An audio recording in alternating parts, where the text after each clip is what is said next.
我哋咧總係定義奇案咧係一啲唔尋常啦、複雜啦、難以偵破、撲朔迷離嘅事件。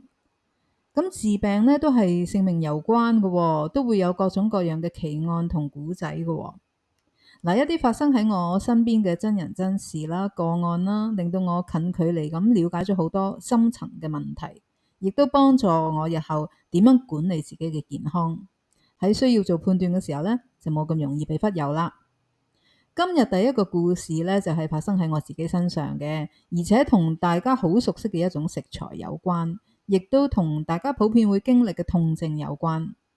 我仲會同大家分享更多喺痛症發生嗰陣要避免嘅食物，希望大家咧唔好一邊食錯嘅食物，另一邊咧就要服用一啲其實係可以避免嘅藥物。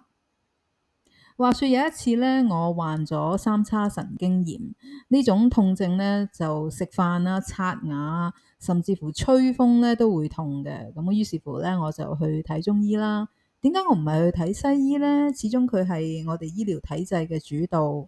咁正正因為我由細到大咧都唔識得吞藥丸，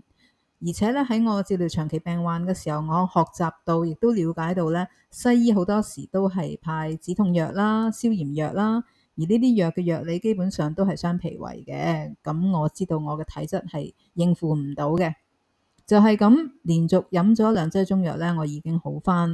咁但係奇就奇在咧，飲第3劑嘅時候咧，病情忽然間倒退喎。嗰晚痛到咧，由個面側邊一路痛拉到上去頭頂咁痛，成晚都冇瞓。咁於是乎第2日一早咧，我就去睇中醫啦。最初佢都好驚訝嘅，聽到，因為佢能夠預判嘅咧就係我飲完3劑咧就會好返噶啦。咁但係咧，佢亦都好細心咁樣查問我究竟琴晚食咗啲乜嘢嘢咧。於是乎咧，我就由早餐開始數俾佢聽。由於當時我媽媽個胃火咧好弱，佢係食咗一種醫生加俾佢嘅降血壓藥啦，好陰寒啦，令到佢食完咧就冇晒胃口。咁佢亦都去睇呢位中醫嘅，佢係我哋嘅家庭中醫師。咁呢位中醫師咧就教佢用一個好微量嘅薑汁，大概係半個湯匙度啦，就撈埋啲肉咧做蒸肉餅。咁我亦都一齊食噶嘛，咁就係呢一個原因咧，薑令到我本身發炎嘅地方咧加倍發炎，咁就係咁咧揾到個元兇啦。喺我停用咗薑，再服一劑藥之後咧，呢個情況咧就已經好翻晒，一路到而家好多年咧都冇再發作啦。咁呢個個案講明咗，同一道菜喺唔同體質或者病情唔同嘅人身上咧，係可以產生唔同嘅反應嘅。好多時候你會聽到醫生話啊，你個病係遺傳嘅，而所謂遺傳，對於我嚟講，除非一出世就有個問題啦，否則好多時候咧都係因為一家人同台食飯，你嘅生活起居飲食相似，就係由咁而嚟嘅。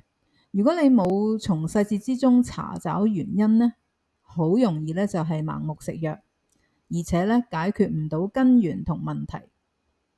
我本來對於家庭中醫師所講嘅薑嘅禍害咧，都係半信半疑，因為我哋睇電視啊，或者係聽啲人嘅介紹，甚至乎好多嘅中醫咧都會話薑有幾好啊，有幾補氣啊，有幾驅風啊。咁但係經過呢一次同埋後嚟遇到我身邊嘅朋友啦，佢哋無論係頸梗膊痛啊、周身痛啊、類風濕關節炎啊、痛風啊、牙痛諸如此類，甚至乎椎間盤突出嗰啲痛，戒咗薑之後咧，再加埋配合飲食啦，同埋調理咧，佢哋都冇再咁痛，亦都冇再發作。冇錯，係連類風濕關節炎呢一種大家認為冇乜可能醫好嘅都醫好咗。關鍵咧就係避免食令到痛症復發、加深炎症嘅食物，因為不斷咁發作咧，就會變成慢性嘅疾病噶啦。我明白好多人認為中醫咧冇西醫咁科學，但係中醫正係因為佢令到全身五臟六腑都平衡而健康，而最關鍵咧就係脾胃好，百病不生。但係西藥好多時，譬如消炎藥啊、類固醇啊、降膽固醇嗰啲藥咧，好多都會因為係陰寒嘅藥理啦，而傷咗我哋身體嘅根本，即係個脾胃。現代人嘅生存環境、氣候、生活同埋生活習慣同以前咧係好唔同噶啦。現代人最多嘅咧就係頸椎問題啦，因為睇手機啊、打遊戲機啊，好刺激噶嘛。你長時間保持住同一個姿勢，啲肌肉又好鬼緊張，好鬼繃緊，有時候會壓迫到啲神經，造成咗各種嘅痛症嘅。咁按摩呢，只能夠治標，唔能夠治本。我哋可以統稱呢啲咧係都市病，咁但係今時今日咧，大家就算係返到鄉下，都會帶好多即食啊、方便嘅食物噶嘛，結果都市病咧唔單止年輕化，亦都鄉村化啦。而家你返鄉下咧，都會聽到好多人中風，各種痛症炎症，所以咧大家真係要注意健康。就係由嗰陣時開始咧，我一直都觀察食物同埋各種病症嗰個關聯。以最普遍嘅痛症炎症為例啊，發作嘅時候咧，你千祈唔可以食有薑一齊落去煮嘅任何菜式。仲有就係番茄、粟米、辛辣嘅嘢、辣醬嗰啲全部都要停㗎。所以放入嘴裡面，食到胃裡面嘅嘢咧，都係需要觀察，需要留神。關注我啦，我會陸續話俾你聽呢啲真實嘅故事，微觀生活嘅種種，同大家一齊避雷，使到人生活得健康更精彩。下次見啦！